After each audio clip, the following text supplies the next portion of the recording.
Your Excellency, President William Ruto, the Commander-in-Chief of our Defense Forces, my colleagues, the CSS, CS Mvurya, CS Joho, the patron of this Kenya Police FC, and our PS Raymond Omolo, our PS for Sports, our IG, and the Senior Commanders President, DIG, DCI, our players from both the Bullets and the Police FC, good morning. First of all, congratulations for a job well done as a team. Pongezi sana. I was in the field when you were lifting the cup, and I was with the former Prime Minister. So, and I was telling him, and he came there as the patron of Gor Mahia, and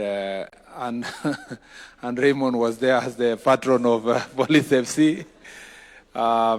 So on a light note, I told him that since I'm a Gor Mahia fan, I was a very conflicted person. On one part, as a fan of Gor Mahia for many years, and now I was also on the other side, my job. In my job, my people had won. So I told him I'd take my job seriously. So I will side with my job than the team that I've supported for many years. Your Excellency, this is a very big success on the part of the sports team. I'm telling you that because there was a time people never thought that Gor Mahia, FC, Tusker would ever been dislodged from the top. They were always the teams that were up there. But literally, Your Excellency, literally, there's a new sheriff in town. And the National Police Service have come to dislodge that monotony that was up in the top. In fact, if you see the success they have made in a very short time, it's a testimony that with discipline, you can actually make great progress in a very short time. And the National Police Service has demonstrated in terms of their discipline, in terms of, if you look at their performance, it shows that their commitment to training and discipline has really helped them to be able to make this great progress. We thank you for hosting us this morning, for this tradition of you've been hosting successful teams in different fields, and we appreciate the fact that you keep an eye on these young men and women who are playing here. These are very young people. Ordinarily, Your Excellency, this is the team. A number of them will be playing for us in the Africa Cup of Nations. So they have a wonderful opportunity for the first time in more than 40 years, almost 40 years. This country will be hosting Africa Cup of Nations, and they are lucky to be playing football at this point in time because they will have an opportunity to play for the national team. And as my colleague CS Mvurya said, your investment in infrastructure, and particularly the role of the sports fund, has made a big, big difference. There is an opportunity to leverage on that, to do more, and I believe the private sector who are here are going to help us to move this forward. Your Excellency, I was joking with the Honorable Joho, and I was telling him he's not going to say anything here because he's not known to play any sport. If it was dancing, we would give him a chance to. So he will wait when the dancing competition team will come here. He will come with them.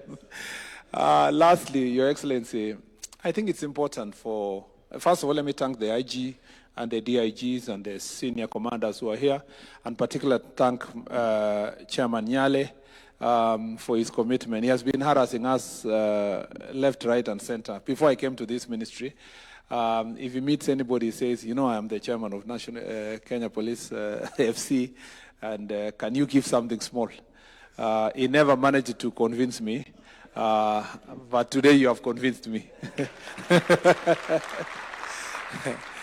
And I am saddened that you have convinced His Excellency the President.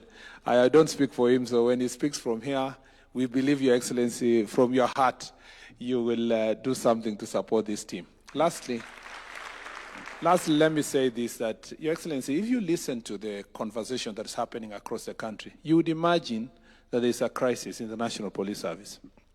Let me tell you, Your Excellency, this is one of the most professional police services in the continent. The most.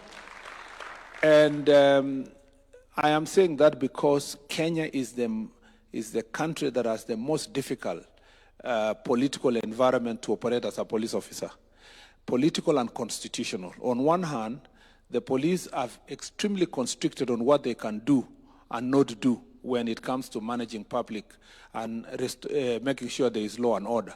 On the other hand, you have a population and particularly political leadership that is very belligerent in terms of supporting the work of the National Police Service and the police officers.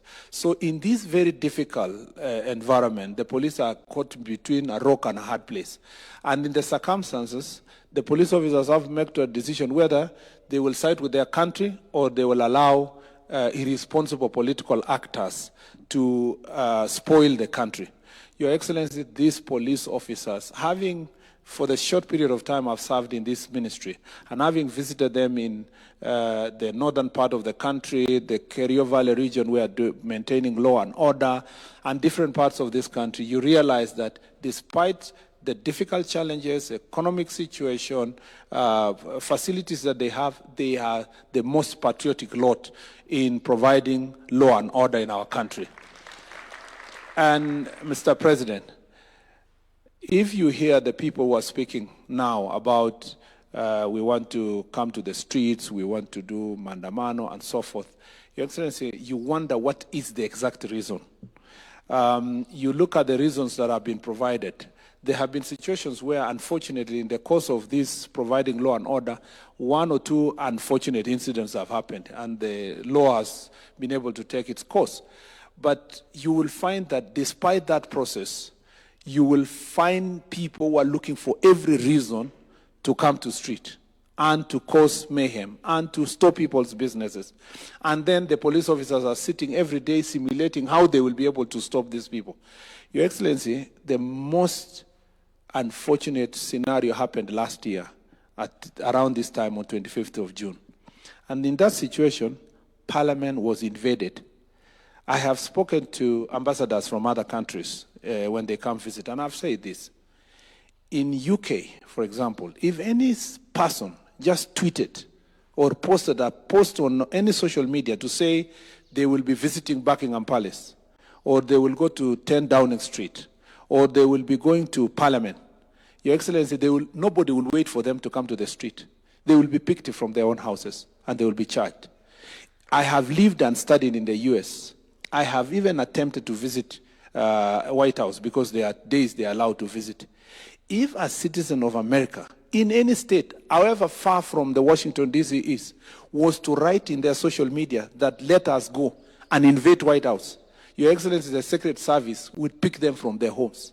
It is only in Kenya where a citizen will say they will invade Parliament, they will invade the judiciary, they will visit State House, and they still walk scot-free, not charged, and even when they are taken to court, Your Excellency, they will be released on, and they are told you can just go home for free. Kenyans need to appreciate that it is important to have the discipline that these men and women have. It's important to protect your nation, and there is nothing so good than living in a country that is so peaceful that we can come here to celebrate a team that has won a cup like it has happened. And Your Excellency, we want to promise this, that these men and women will be supported from our ministry 100%, Your Excellency, to maintain law and order. And we have received a notice from some of the political actors who, Your Excellency, not just few months ago, they were standing where I'm standing. They were defending law and order. They were standing against the chaos. But Your Excellency are sitting now planning, buying machetes and rungus, trying to distribute to young people to cause violence in town, and they want us to sit here, fold our hands, and say that that is an Article 37 of our Constitution. Your Excellency, the national police and our police officer must be ruthless in dealing with such criminals, because we want this country to be a country of law and order, not a country of chaos, so that all of us can be able to thrive in this nation. Young people in this country don't deserve to be running battles in the streets. They deserve to be playing football like this young. These are their generation. These are their colleagues.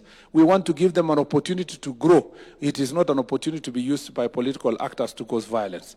Lastly, I want to say, Your Excellency, in the ministry we are ready to meet the families of those who unfortunately, Your Excellency, suffered as a result, lost their children as a result of these political acts.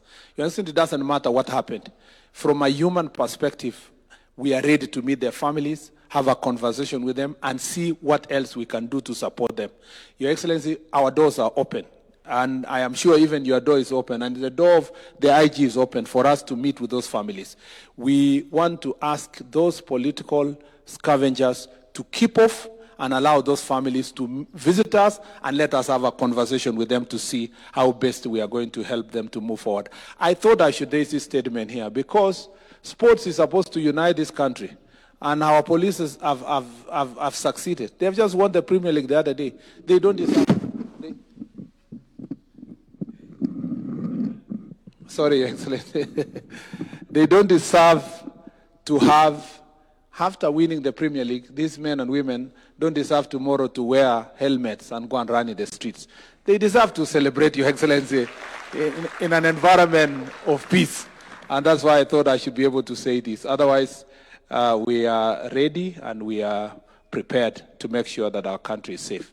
Your Excellency, so those many, many remarks, it is now my singular duty and honor to invite you, Your Excellency, to come and address this important team. Thank you, Your Excellency.